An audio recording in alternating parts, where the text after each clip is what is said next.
Hi, this is Justina Lipke with Volvo Cars Tampa, and this is just a quick overview of a Volvo delivery. For this example, I'm going to be using this 2020 XC40 T5 Inscription, so come check it out. I usually like to start from left to right so I don't forget anything. So starting from the door here, right below the handle, you've got your memory settings. So those memory settings are for the seat. Once you get the seat in the position that you want, we can go ahead and store it. So just a little bit on the seat controls. This one here is for the lumbar support. So if you do it towards the front, here, this is going to increase the amount of air in the cushion. If you do it towards the rear, that's going to decrease the amount of air in the cushion. This one here has 3 functions. It'll move you closer and further from the steering wheel. If you pull up from the front, it's going to change the angle underneath your legs. And if you pull up from the rear, it's going to raise the entire seat. And then this last one here just changes the angle of the backrest. So once you've got your seat adjusted the way you want, go ahead and hit M and then 1 to store it. And when you hear that ding, that means it's stored.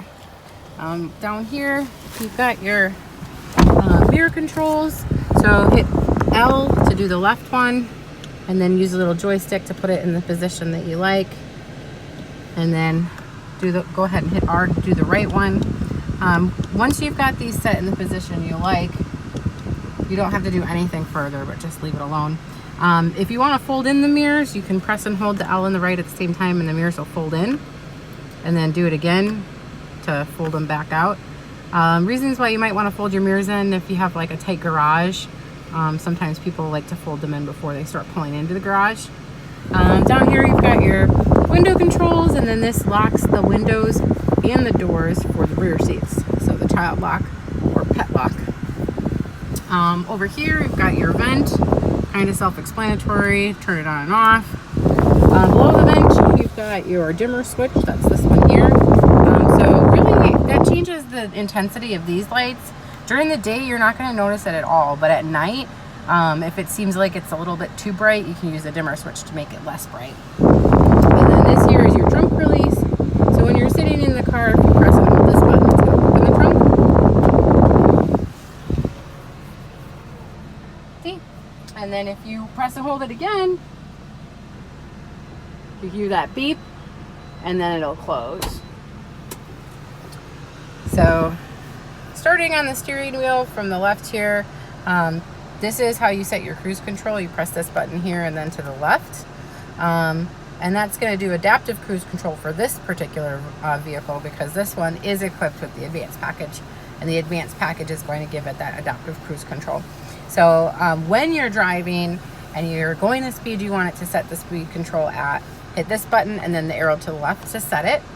And then if you also hit the arrow to the right, it's going to do the pilot assist. So right here is where you're going to see it pop up. Now obviously I'm not driving, so it's not going to enable it just yet. But if you do it to the right where it popped up when you're driving, you'll see a little green steering wheel, and that little green steering wheel will indicate that the pilot assist is activated.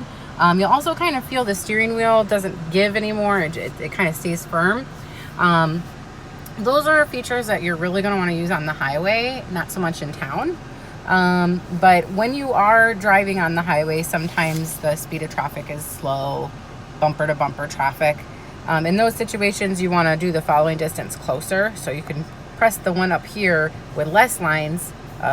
With fewer lines means it's following closer, and more lines means it's following from a further back distance. So if you are driving on the highway and the adaptive cruise control feels jerky, you just want to back it out a few because you're probably following too close. Here's your horn. This here is your voice command. You can do all kinds of things with the voice command button. I like to use it for the changing the temperature. So you can just press the button here and you can say set temperature to 65 degrees. Temperature set to 65 degrees. So it'll go up or down. If you say I'm cold, Temperature set to 68 degrees. So it just got 3 degrees warmer because I said it was cold. I'm hot. Temperature set to 65 degrees. And then it got 3 degrees colder. So it'll go up and down in 3-degree increments with I'm cold or I'm hot. Or you can set the actual temperature. Or you could say increase fan speed. Raising fan. And the fan will go up. You could also do it manually by pressing here, this little person, and then you can change the fan speed here, or you could change the direction of the airflow here, or you can put it in auto, however you want to do it. So there's that. This one here is for your, if so equipped, it's going to have your heated seats and heated steering wheel if the car has that equipment on it.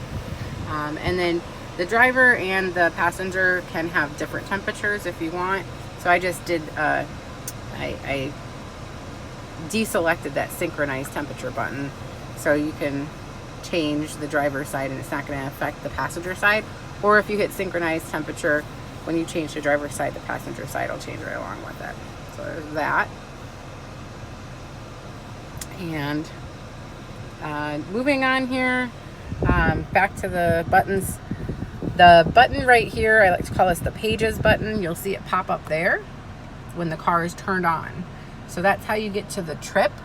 If you want to clear your trip out, right at the end of this blinker stalk, there's a reset button. You just press and hold that button. And it clears it out. Now, when you press this button again, it's going to read 0.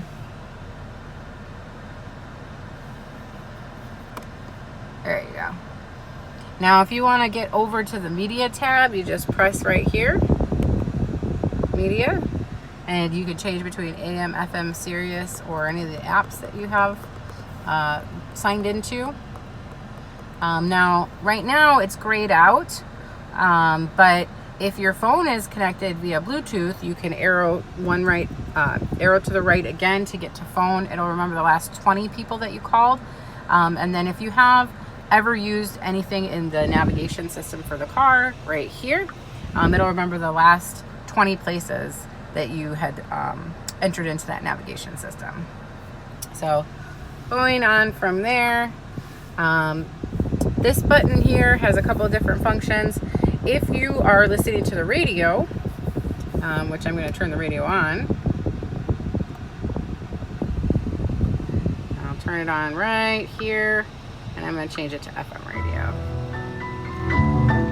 So you can use this knob here to turn it up or down, or you could use right here on the steering wheel. Up and down will increase, or it will decrease the sound.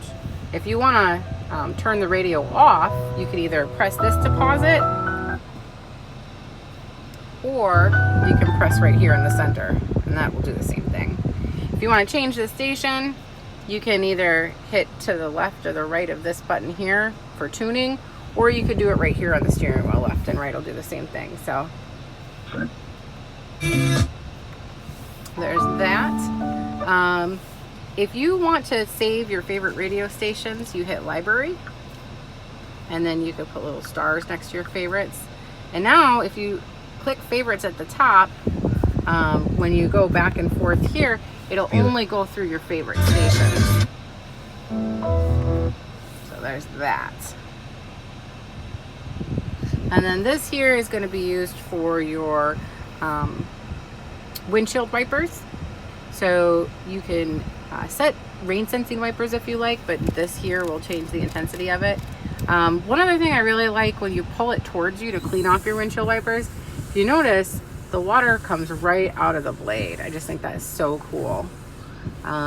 When you do have the rain sensing windshield wipers set, if it's raining and the front windshield wipers are on, when you put it into reverse, you can select a box to where it comes on automatically. If for some reason that rear windshield wiper is going off and not really sure why, you probably hit this button on your way to touching something here. I do that about twice a week. So